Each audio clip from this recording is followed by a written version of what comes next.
Türkmenistan'la Amerika Birleşik Devletleri arasında enerji diplomasisi trafiği sürüyor. Türkmenistan Dışişleri Bakanı Raşit Meredov, Washington'da ABD Dışişleri Bakanı Marco Rubio ile bir araya geldi. Görüşmede enerji güvenliği, ticaret ve bölgesel işbirliği başlıkları öne çıktı.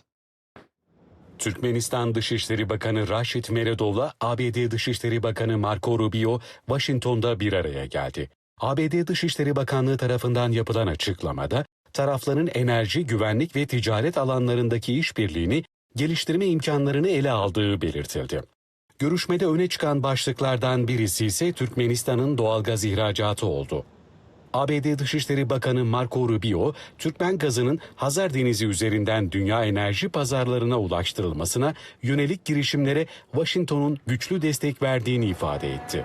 Açıklamada Rubio'nun son dönemde ticari ilişkilerde kaydedilen ilerlemeler nedeniyle Türkmenistan Dışişleri Bakanı Raşit Meredov'a teşekkür ettiği de kaydedildi.